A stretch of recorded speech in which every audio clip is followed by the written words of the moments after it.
Hello, welcome everybody. Welcome to day 15 of our 21-day journey together. My name is Emily. You might know me from a couple of weeks ago when I did the other program while I was in China visiting my family. Now I am back in Los Angeles, where I live and study, and I'll be your MC for today. All right, for today's program, we will be doing a foot soak. So there's still time to get our foot soak bucket ready. Please get bucket, foot soak water, salt towel, and we will also be using a new treatment today. We'll be using a candle treatment. So please get your candle ready also with matches or a lighter. I know I have mine ready next to me. If you're new tonight and if you would like a review of what we have covered before, please feel free to watch the recordings. The recordings are all on the website. You can also, at the end of today's program, send a message to the Zoom chat, breakout room help, to enter a breakout room for Sahaja Yoga teacher to answer all of your questions. We'll get back to this at the end of the program today. And I'd also like to remind you to request a mentor. To do that, please fill out the form which we've sent in the Zoom chat. I highly recommend requesting a mentor, which gives you the opportunity to talk to a Sahaja Yoga teacher one-on-one and discuss your stories. And this will also give them the privilege to witness your growth. If you've already requested one, please allow us time to find the right mentor for you. All right, and here's a quick recap on what we've covered on Wednesday in our last program. We talked about the first chakra, which is called the Muladhara chakra, and it's responsible for restoring our childlike innocence. So today, we will move on to the second chakra, which is called the Swadhisthana, and it is responsible for our pure desire to ascend. So for today's program, we will have two presenters with guided meditation focused on the second chakra, and we'll watch a short video of Shri Mataji, followed by live music performed by our musicians. And in the end, we will do a Q&A session with all of our presenters. Sahaja Yoga is always free. We will never charge you because this is your personal growth. All right. Now I'd like to introduce the presenters for today. We have quite a pool of LA people today. We have Jeff and Vivek. Jeff, would you like to tell us something about yourself? Hello, I'm Jeff. I live near Los Angeles. I'm an artist. I've been practicing Sahaj for 38 years. Beautiful, thank you. Vivek? Hello everyone, I'm Vivek Katakwar from Los Angeles, and I'm working in the health IT and practicing Sahaja Yoga for last 6 years. Happy to be here to show the techniques to seek our pure knowledge. Thank you. Thank you, Vivek. We also have our beautiful musician, Sia. Sia, please introduce yourself and the instrument you'll be playing. Hello, Emily. Nice to see you all. Hi, Jeff. Hello, Vivek. So Sia here from Austin, Texas, and I practice Sahaja Yoga since 1991. I've got 3 almost grown children who all grew up with this meditation, and it has really benefited us from the start. I must say it's a journey. And yeah, I'm here today to play the native Navajo flute, and looking forward to that, and joining the West Coast meeting a little late. All right, I'll be looking forward to the music. Please kick us off then.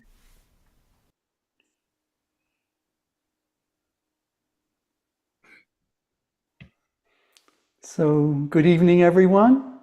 I'll be your presenter and help you with your foot soak session. We're going to focus on the Swadhisthana tonight, as was mentioned.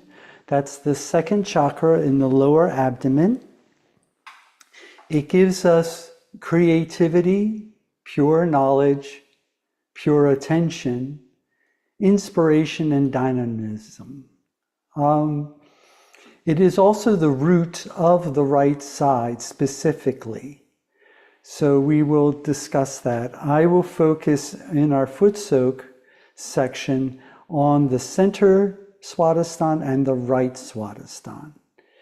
So the center Swadhisthana gives us pure creativity, pure knowledge.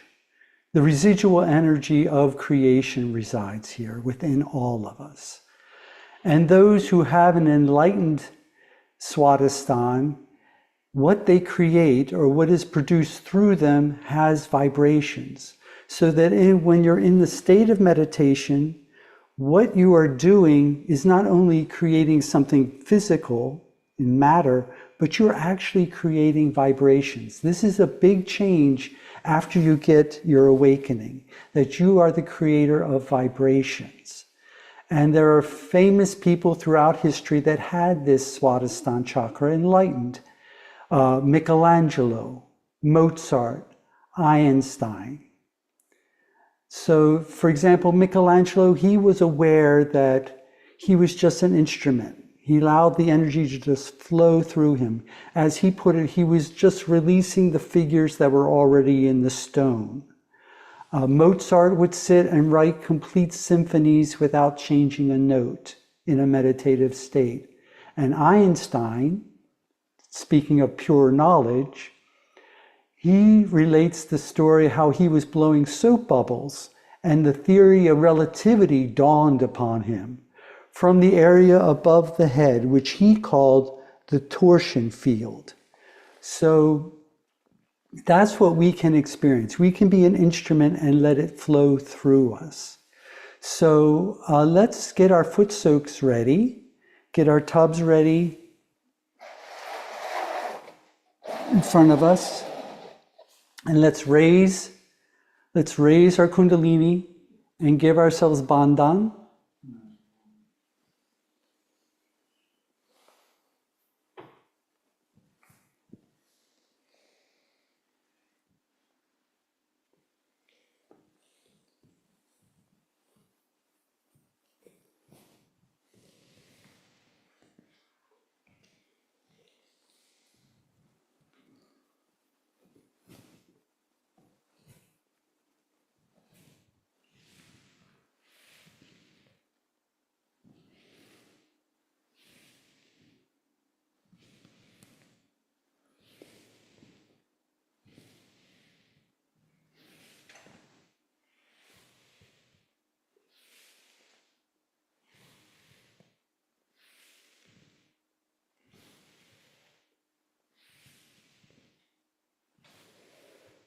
All right, so let's put our feet in our foot soak basins.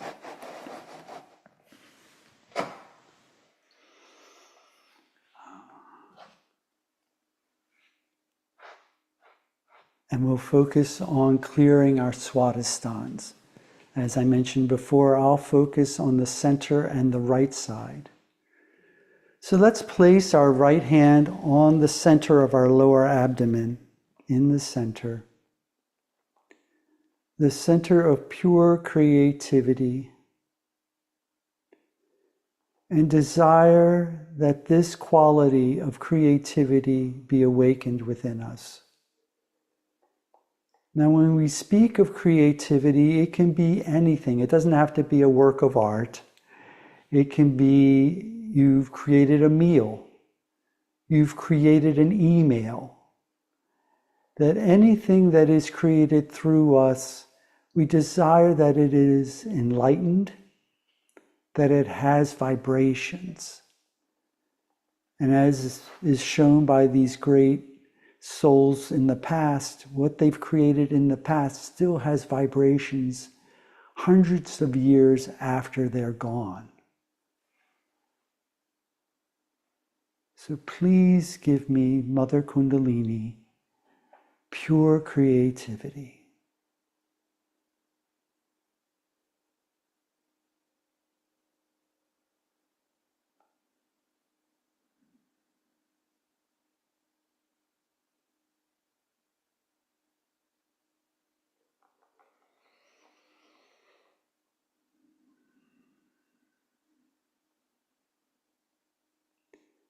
The element of this chakra is fire. As I mentioned, it's the root of the right side, the sun channel. So it gets overheated when we use it too much. It also deals with our thinking and planning. So the thing is to just let it go. Surrender is a big part of bringing down the right side, because it dead ends in our ego, and our ego wants to be in control and thinks it knows it all, and it thinks it's so smart. So to bring down the right side, we have to surrender.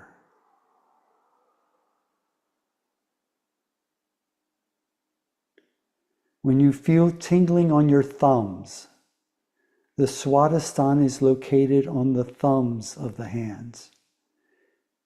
The left thumb, left Swadhisthana, the right thumb, right Swadhisthana, both thumbs, the center Swadhisthana.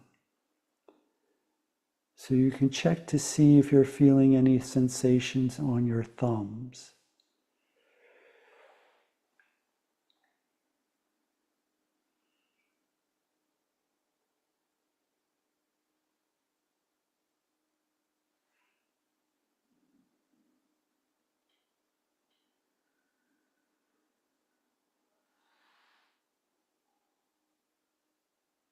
We all have the potential within us to create eternal works, work that has vibrations, that can elevate our environment. This is a blessing of having this enlightenment.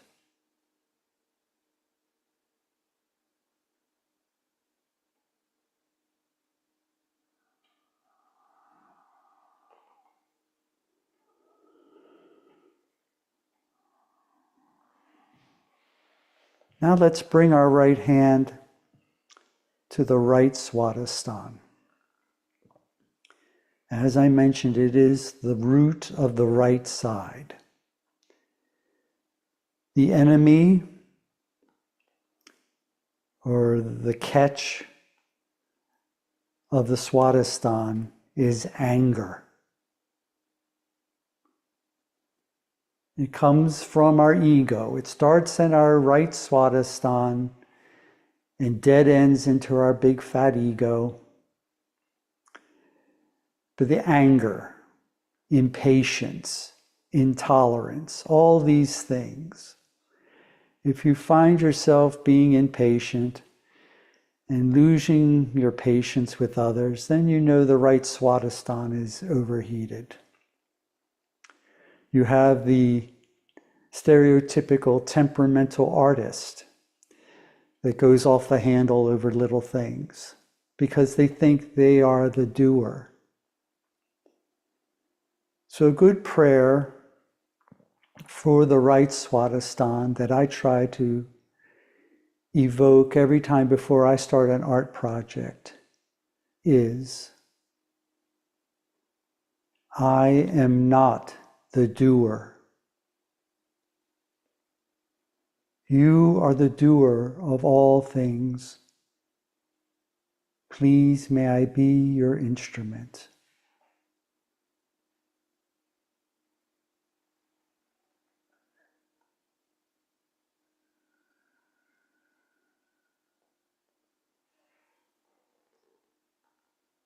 Surrender.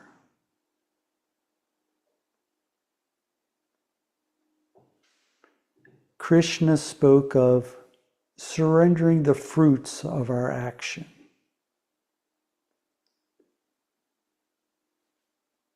So to do the action, to go through it, but then be detached by its results. Not to get the ego inflated and to say, oh, look what I achieved, look what I did.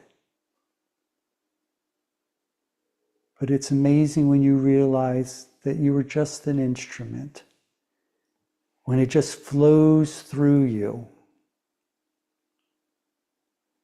and there's hardly any effort on your part. And it's done, and you step back and you realize you were not the doer. It's beautiful when that happens. Even conducting a meeting, you'll say something and think to yourself, now why did I say that? And then someone comes up to you after the meeting and says, you know, when you said that, that really resonated with me. So we just become the instrument, a hollow flute that can be played by the divine.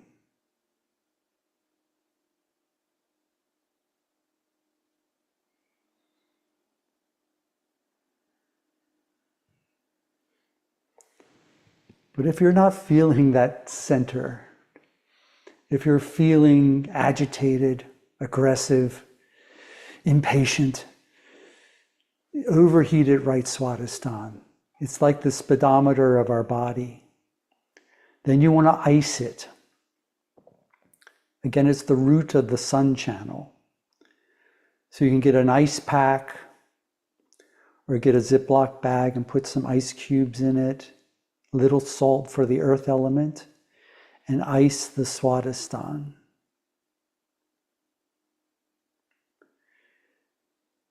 Just cool down that temper, that agitation.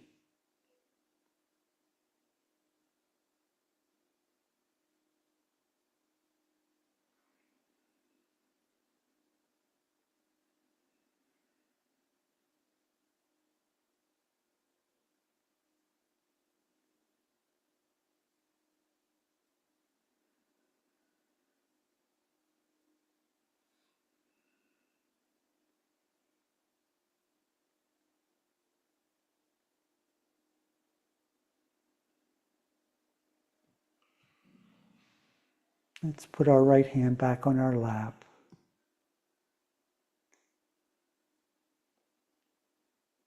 And just desire that pure desire to ascend be strengthened within us.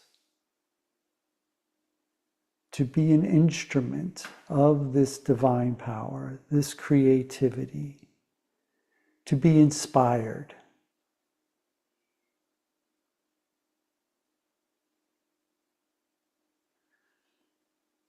And to have the humility and the gratefulness and the gratitude for any gifts that we have been given to express this creativity. It can come in many, many forms. The gift to welcome people into your home with graciousness and generosity.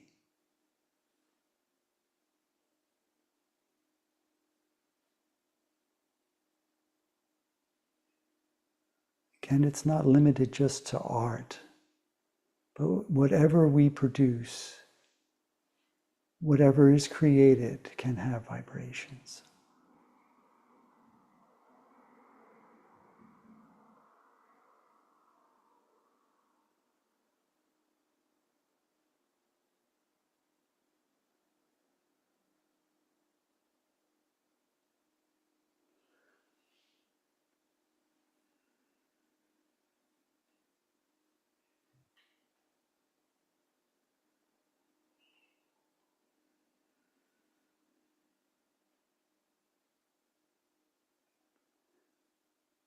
Just desire that any negativity in our Swadhisthana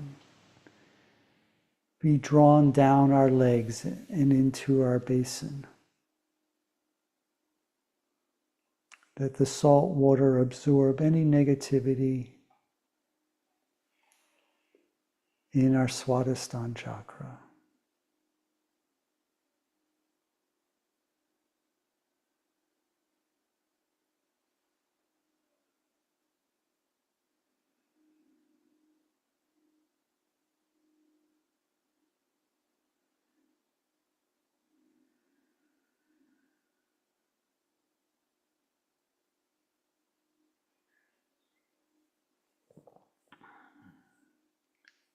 All right. So let's rinse our feet and finish with our foot soak.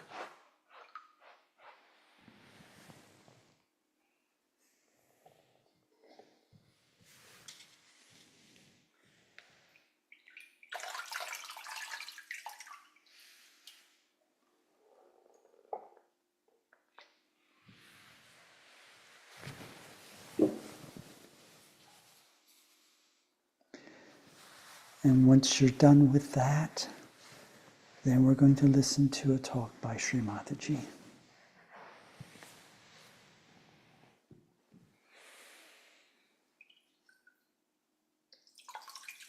And try to be in a meditative state.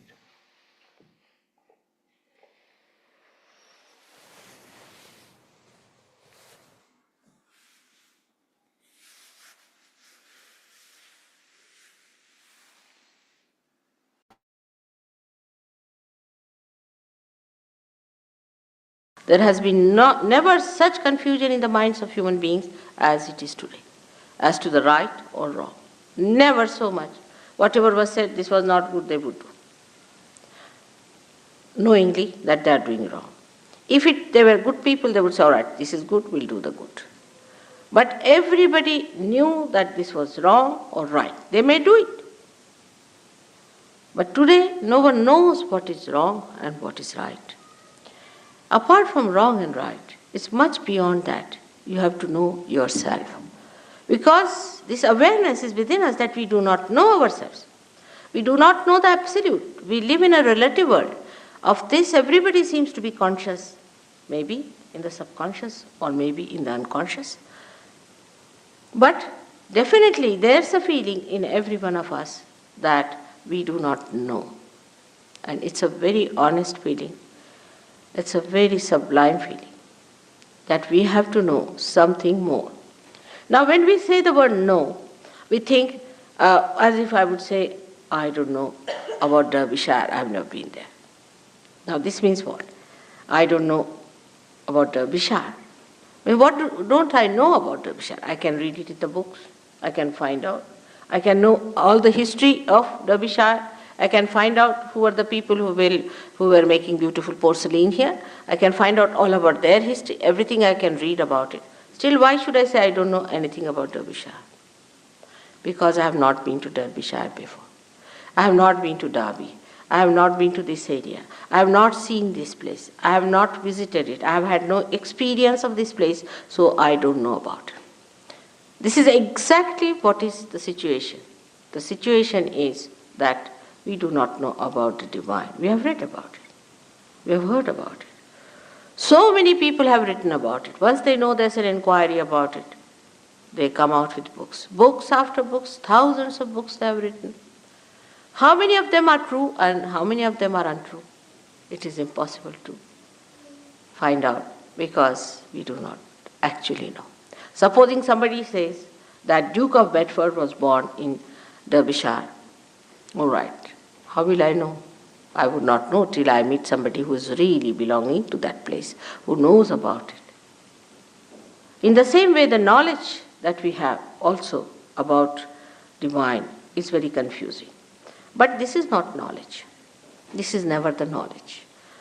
The idea of knowledge comes to us as if it is a kind of an answer to our inquiries, which is rational, which we can understand intelligently through our intelligence. But now this area is beyond intelligence, beyond rationality. Beyond all that is limited is the unlimited area. All such unlimited areas can be only known by experience of your awareness. Now this one should understand is a very delicate thing. How to know something, an experience of our awareness. Not an experience, you suddenly see a light, so it's an experience. I mean, you can always see a light. It's so great. The people feel about it that they have seen some light suddenly sparking before them. Nothing so great. There could be some areas from there a sparking can come and maybe it is of no use. to you, but just you might feel that you have experienced. So one must know that seeing is not experiencing. For example, a dog sees this instrument. But what does he know about it? He sees it.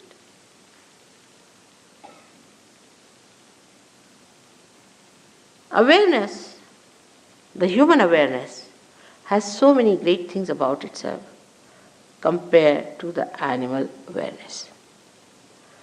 For example, we can say the awareness of beauty, animals don't have. Awareness of cleanliness, animals don't have. Human beings have these built within themselves. They can feel it. They can feel it on their central nervous system. So whatever is your awareness is to be felt on your central nervous system. It's not just an imaginary thing or an intellectual discussion. Yes, I know, I don't. Not that. The knowledge should come to you through your feelings. Like, I can feel this is hot or cold. But a stone will not feel anything. In the same way, the feeling has to come through your central nervous system. That means your awareness itself has to be charged. It has to get a new dimension. Your awareness itself has to get a new dimension. All other experiences has no meaning whatsoever in evolution, if you see. In evolutionary process, it is the awareness that improves, receives better and better dimensions. And these dimensions have reached its maximum at the time when you become a human being, where your awareness is just ready to receive the awareness of the universal being, of the collective being, so that you become the collective being. Now, I would like to tell you about this within ourselves, how we are placed. For every practical purposes, you should not take me for granted. But you should not also deny what I tell you. It's like entering into a new university. We listen to the professor and we try to follow him. Supposing he propounds a hypothesis before you, then you just start judging it. Work it out. If it is true, then you call it a law. In the same way, we should enter into this new understanding by first seeing it, not denying it. Then if it is true, then we have to believe it. There should be no blind faith about Sahaja. Blind faith does not help at all. Neither there should be a denial. And with that cheerful attitude, if you just listen to me as a hypothesis, whatever I'm telling you, you need not accept it as truth just now. But then the time has come for me to prove the truth to you. And the truth can be proved to you. Time has come to prove the existence of God. To prove. Not prove that I give you a big lecture or take you to courts or some sort of a thing like that. But how am I going to prove it? On your awareness. It is going to be absolute experience of your awareness that you are going to feel God Almighty. Time has come to prove the scriptures, all the scriptures. The time has come to prove your own connection with God, your own relationship with Him, your own relationship with that primordial being, whether you call it God or anything, it makes no difference to God Himself. Whether you call Him by any name, there is God. And that God is not the way you conceive God. It's not the way you understand God or you know God, but is the God as He is.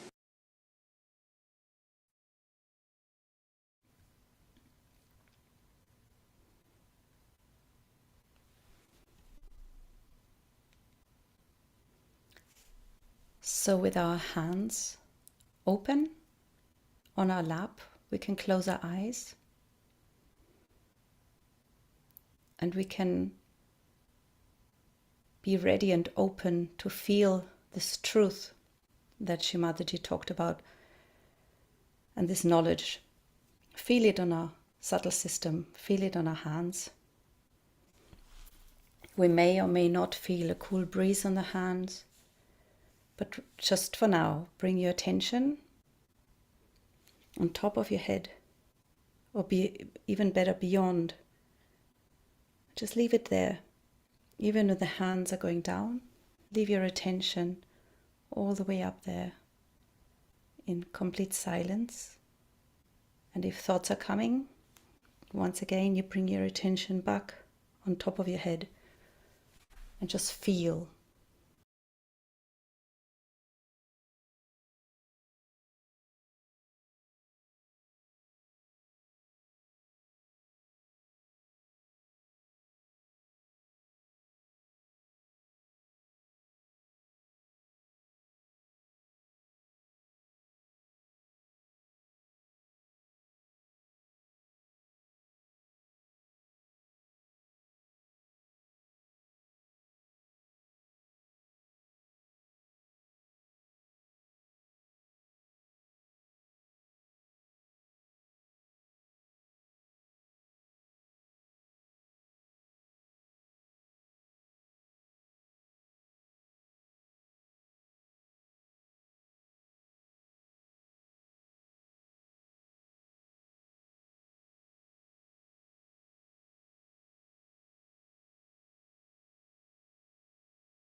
Because most of us are very new to this meditation,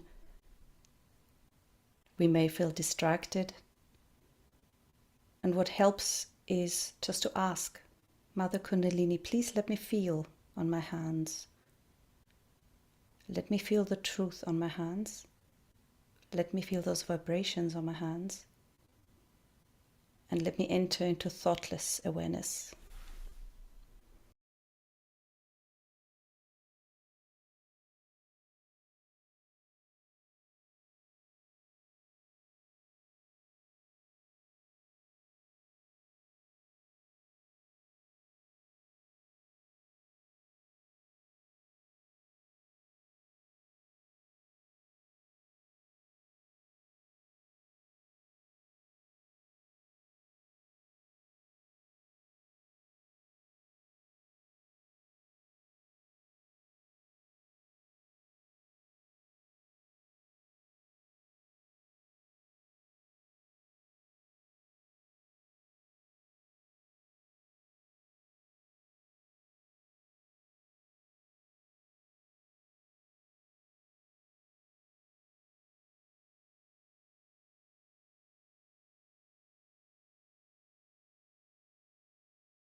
In the spirit of spontaneous creation, which is improvisation, and in honor of the first people who walked these beautiful lands of the Americas, I'd like to offer a little improvised music on the Navajo flute.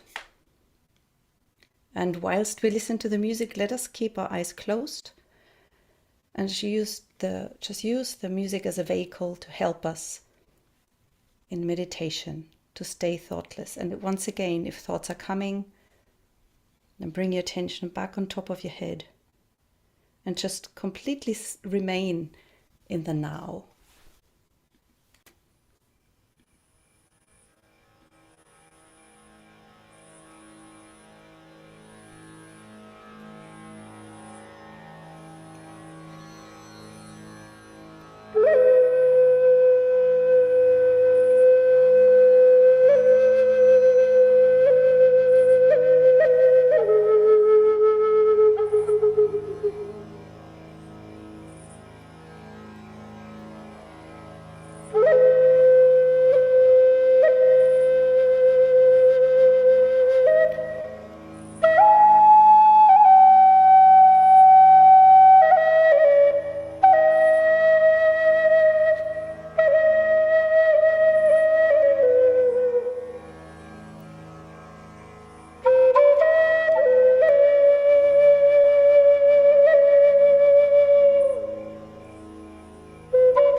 What a beautiful music we just heard.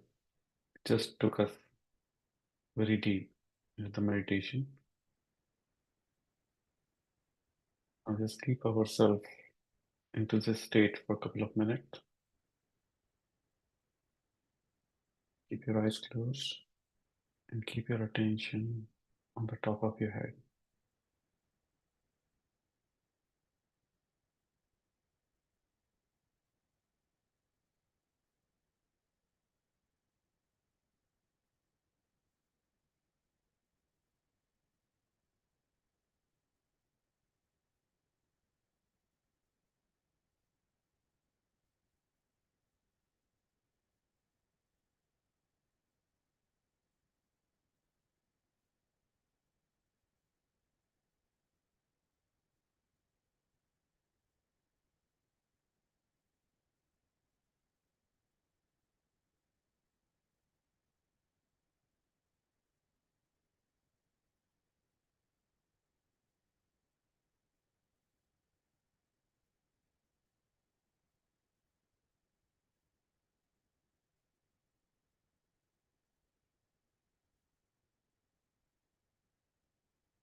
Now let's focus on our left side of Swadhisthana. We can take help of our right hand and put it on your left side, the lower part of the stomach, where our lower body meets the upper body.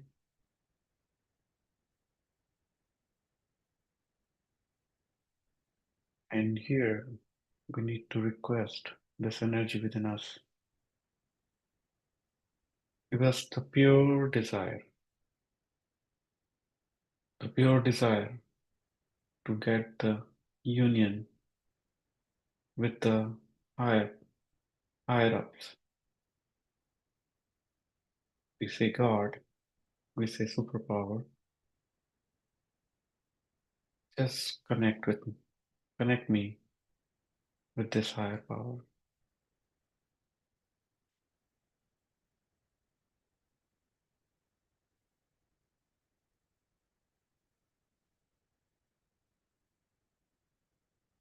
Mother, please give me the pure knowledge about myself, my true self. Please give me the connection with my true self.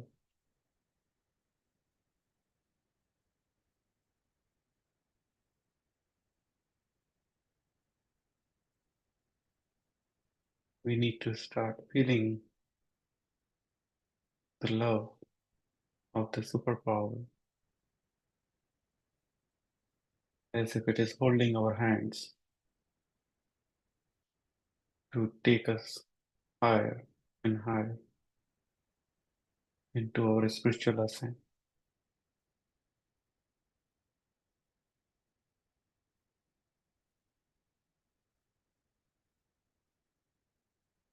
The center is connected with Muladhara.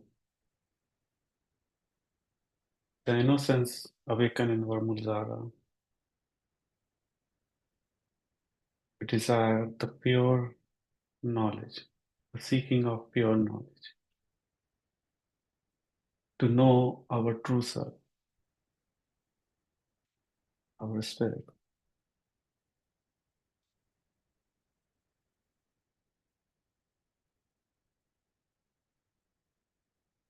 We can feel this energy or any tingling of the center on our left thumb. If you ever feel that, just keep your right hand on the left side and we can say affirmation that, Mother, please remove any false knowledge I may have about myself. Please give me the pure knowledge.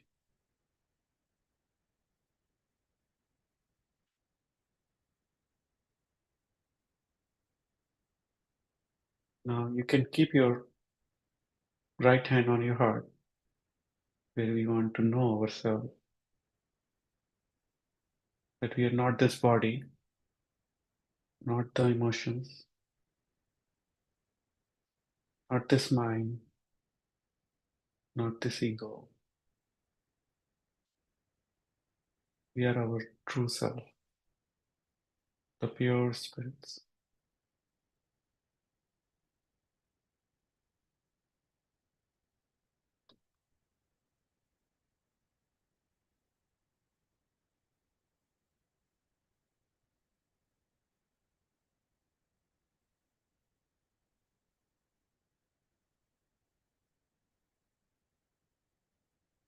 Now this connection,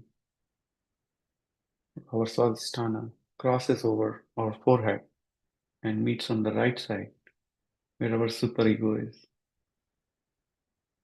The superego is the feeling we have, our memories, our past,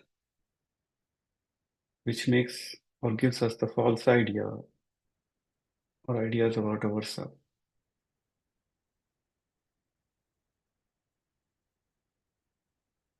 We just keep our right hand on top of our right side of the head and request this energy, remind ourselves that we are not this superego.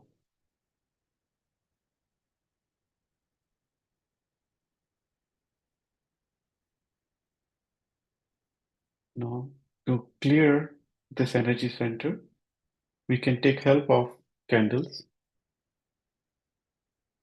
and we just put up this candle only on the left side. We should not be using it on our right side. And to start with, we go and keep a candle a little far from our body, but on the bottom where left side, bottom left side, and rotate it clockwise. Very gently, slowly. You can take about 7 times you can rotate, and then we can repeat again 7 times.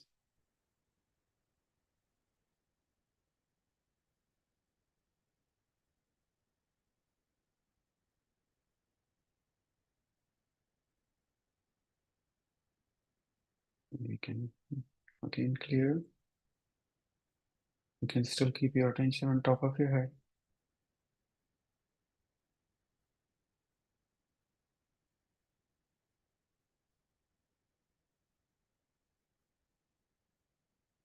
Now we can bring our candle to the left heart. Clear it. Repeat about 7 times.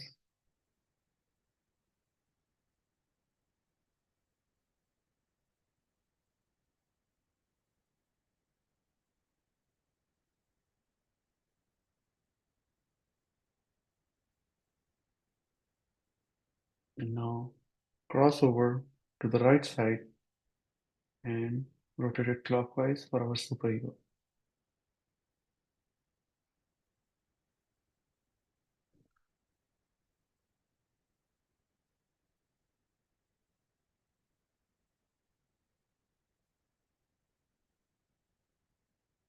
Going back down, we'll repeat one more time.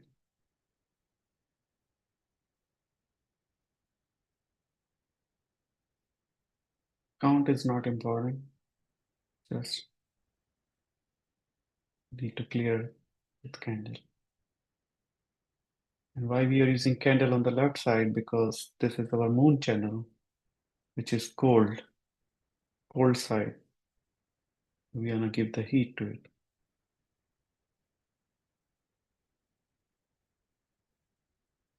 Now you can bring your candle to the left heart.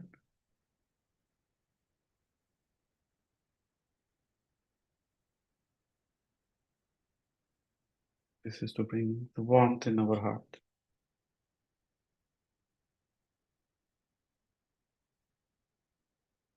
Now cross over to the super again.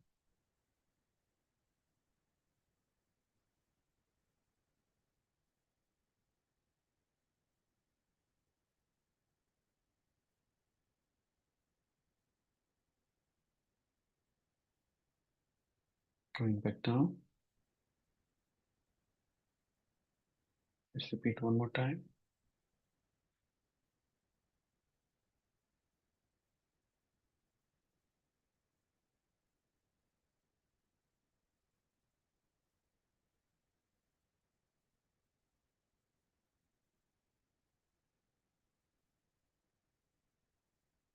Now bring to the heart area.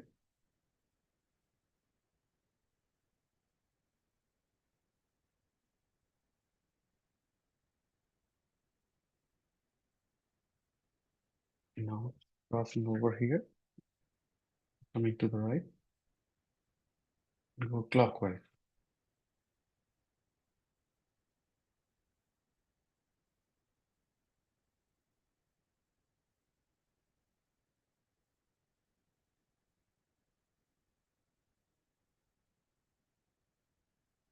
Now we can keep the candle aside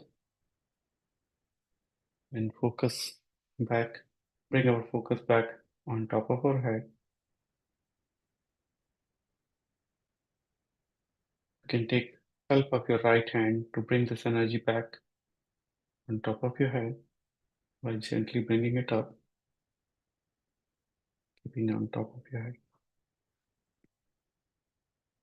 You can repeat this about 3 times.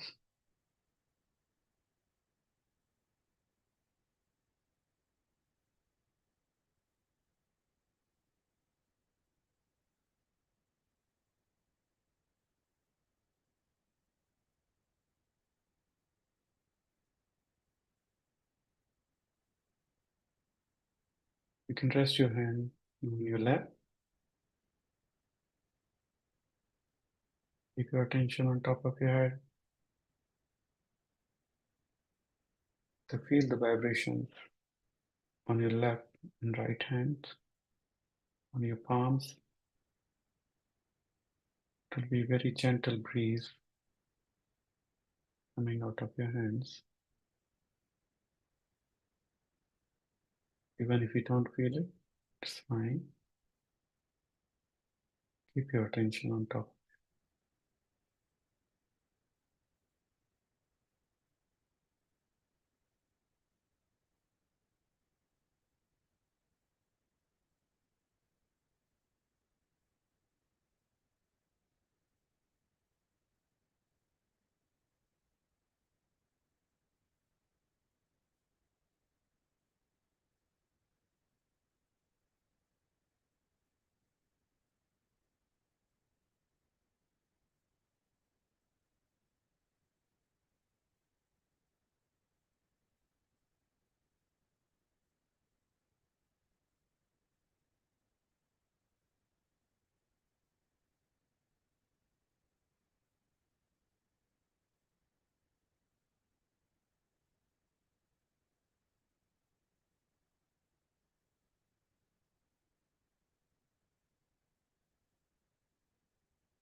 Now we can all raise an energy and give ourselves abundance. We can raise it from bottom of your stomach. And rotate your hand, right hand clockwise, and give a knot on top of your head. Artificial knot like this. Very gently, we need to do this. And give 2 knots this time.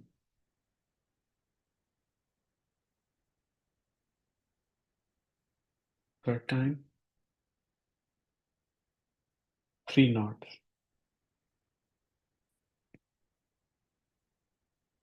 And now we need to do 7 rainbows around us. Very gently when we come back, it's 1, 2,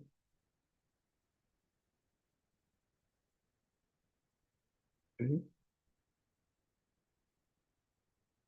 4, 5, 6, 7. You go down to this energy. I'm going to hand it over to Emily.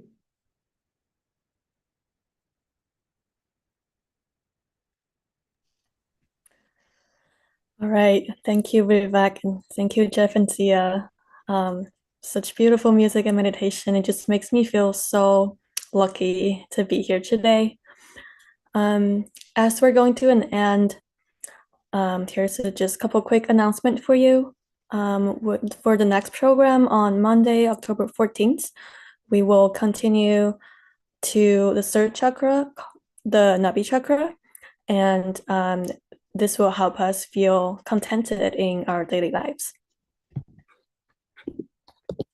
And a couple of program resources. Please join our community in our WhatsApp group to receive daily spiritual messages and course reminders.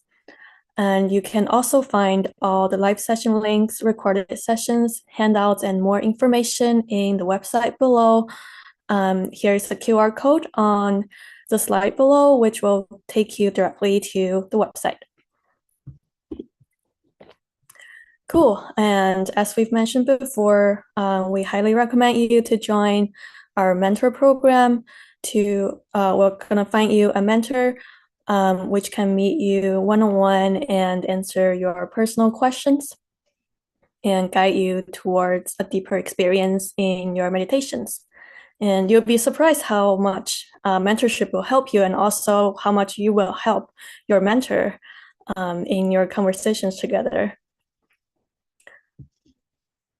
Cool. And if you like to stay for more questions, here are several ways to ask questions. You can write to breakout room help to meet with a Sahaja Yoga teacher in your own breakout room. You could also write your questions directly to chat Q&A, or you can also write your question directly to me. I promise I'll read all of my chats. All right.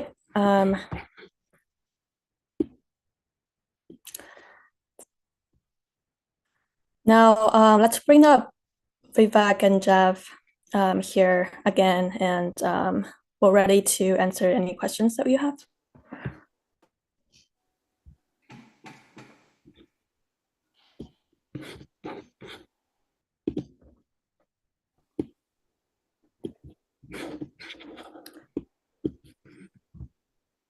Okay. I got the first question I got. As in this program, we've talked a bit about pure desire and pure knowledge as like sort of the qualities of the Swadhisthana chakra. So how can we understand pure knowledge and pure desire in our lives? I guess I can start. Pure knowledge to me from the Swadhisthana is very much like intuition also, that you just know. You get this intuition, you get this gut feeling about something. I've always had it even before starting meditation. I had this very strong intuition. I would meet someone in a couple of seconds, I would know that person. And then, you know, my intuition would say, oh, watch this person shouldn't be trusted, this is a bad person. And my brain would go, now come on, Jeff, you just met the person, give the person a chance, blah, blah, blah, blah. But then down the road, sure enough, my intuition was right. There was, you know, the person was not what they appeared to be. So it's taken me 30 years to finally listen to that inner voice, that intuition over my brain. And if my intuition says something, I listen to it. That to me is a form of pure knowledge, is that intuition that we get from the Swadhisthana. Yeah. And on to the pure desire part is where you are looking for the truth, and you are not getting distracted by the false ideas about if somebody says something that you're not this, or saying, no, not like aspiring words to you, but um, like, okay, you are not that true self. You are somebody else, and that helps you in keeping those distracting ideas away and keeping yourself more focused, more attention, as the Swadhisthana is all about, to get creativity, attention, and the pure knowledge. And the pure knowledge is to connect with somebody, to have the yoga or union with the higher ups, which we look up for any help, right? And look for any kind of super being who is taking care of us. So connect with that and take us up higher and higher. That's the idea of pure knowledge. Yeah, I think pure knowledge, pure desire is this is a great question to ask. And for me, maybe pure desire is to feel not being too attached on most of the desires I have. Like I'm in school, so I desire to have good grades. I desire to have a lot of holiday and all. And I think my understanding of the word pure desire is just to not stress about not having what I used to desire, because whatever is mine will work out. Whatever is not, then we'll also let it be. And that basically will make my life much easier and make me more joyful. All right. Here's another question that I got. I think this question is for Jeff, because you've mentioned about this in your meditation, that we let the divine power, or we let our Mother Kundalini do the work. So how have you grown in being able to let go of control and let the divine power work things out for your life? Well, it's not something, it's a desire, a pure desire I have in me to be an instrument.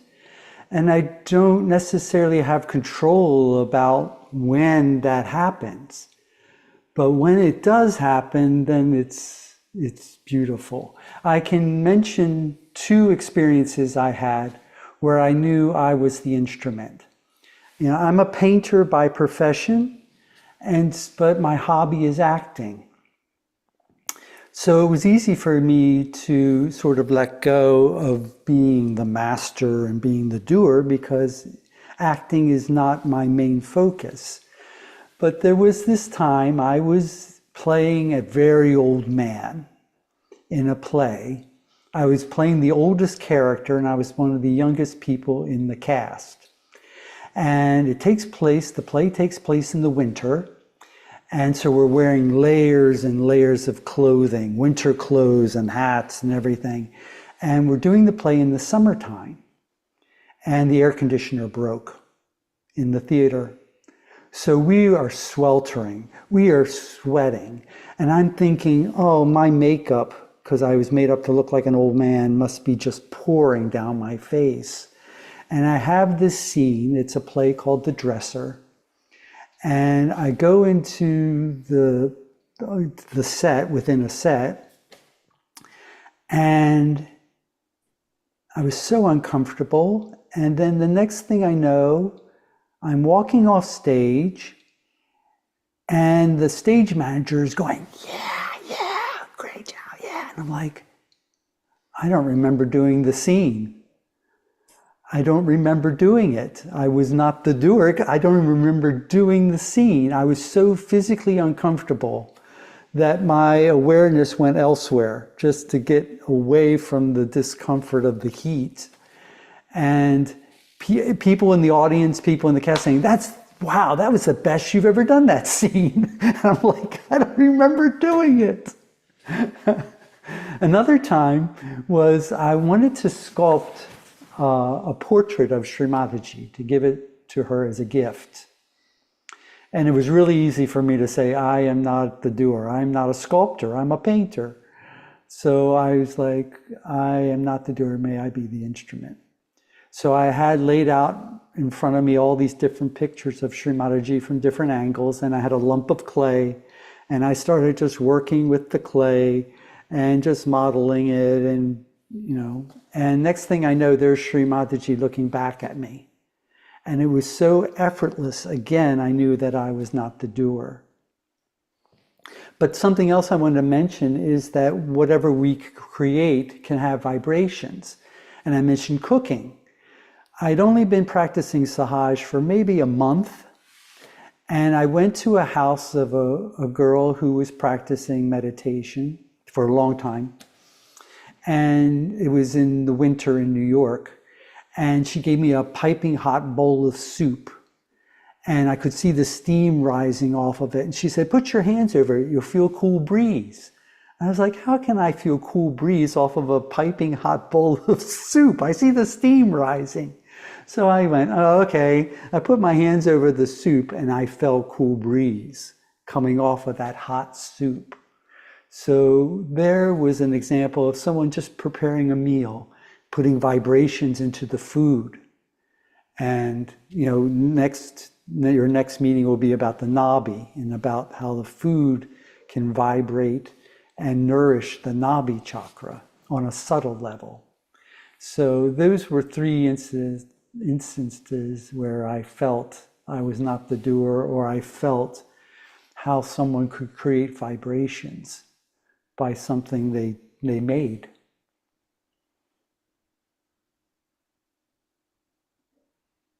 Yeah, I have very similar experiences when I was asked to do things which I don't really know how to do it.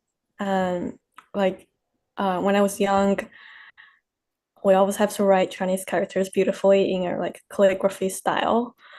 Some people knows how to do it very well, but I wasn't trained. You have to do a lot of practice. But there was one time someone from my family just asked me to write this on his painting to put in front of his door for good fortune. So I have to write the word fortune.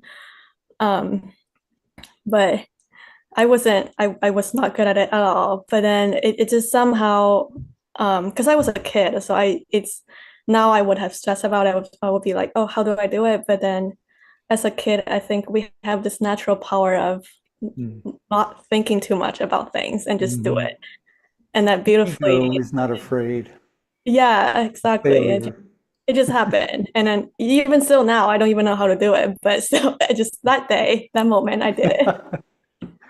Yeah.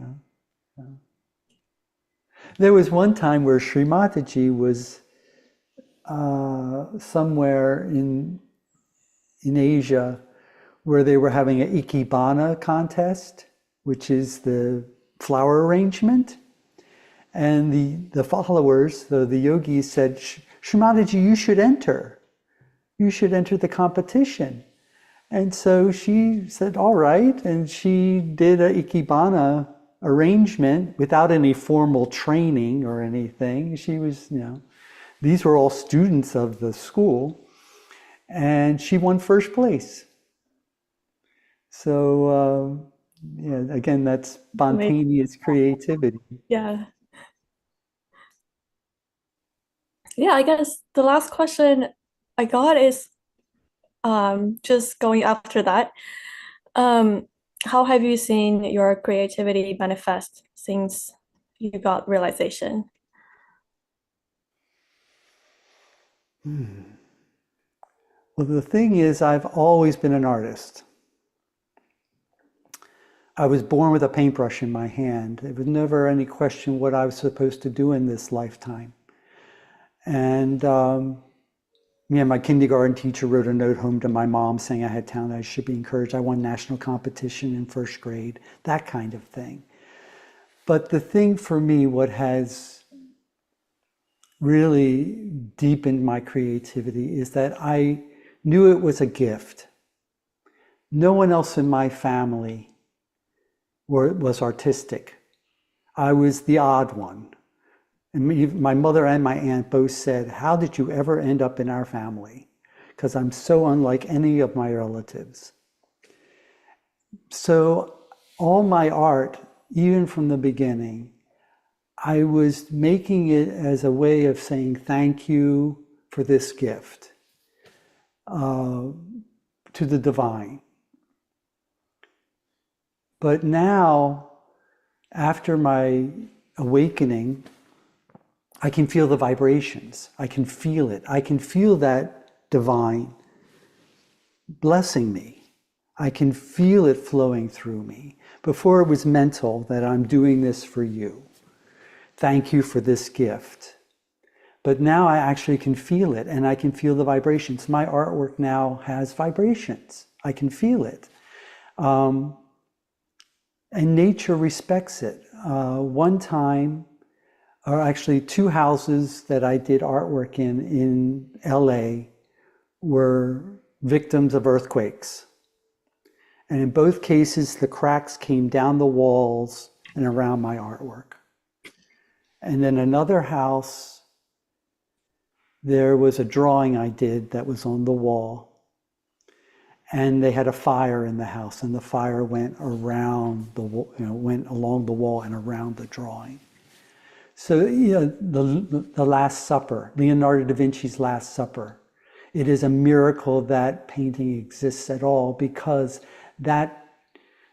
it's painted where the priests or the monks ate. That's why they did the Last Supper, because that's where they ate. And it was bombed. There are photographs, you can look it up on the internet, where the roof and 2 walls are complete rubble. And you can see the wall that the Last Supper is on, and it's just covered with burlap, with some sandbags. It's a miracle that exists at all. So when we have this Swadhisthana enlightened, we can affect the environment. We have this energy within us, and we all have this ability. And it's beautiful to know that we have that effect. And hopefully, I'm hoping that when I'm gone, the artwork that I produce still emits vibrations. Unfortunately, in the modern times, the current fad is white walls. And I'm finding out that so many of my paintings and murals in people's homes are being painted over white. So I'm like, I wonder if the vibrations are still there now that they're painted over. But anyway, yeah, so whatever you create, whether it's a meal, there's that chocolat film, I think, where the person put the vibrations of her emotions into the food. That's it's true. It can be with people who meditate, they can put their energy in the food. It's important, they probably should mention this next week with the Navi, but before, if you go to a fast food place or something and the people are back there and they're rushing around making the food. My first job was at McDonald's, and rushing around, is to just put your hands over the food and just give it vibrations before you eat it. Otherwise, you may get an upset stomach. It may upset your Swadhisthana and your Navi. So give vibrations to the food, because you may take in all that stress that the cook has, or whatever the vibrations are. Okay. Yeah.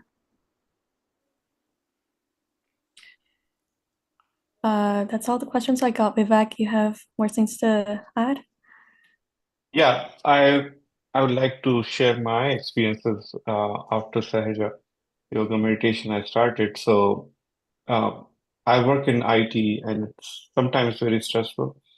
And once I started listening to Shri Mataji's talks and how to balance your chakras so mine was mostly right-sided because I'm more on creative side or planning side. So I was getting very disturbed when somebody says that why this is not done, or why this is happening this way or that way.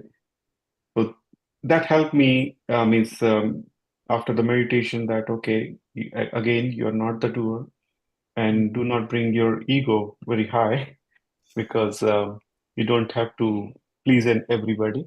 You just need to be true self and complete what you can, and with your true honesty.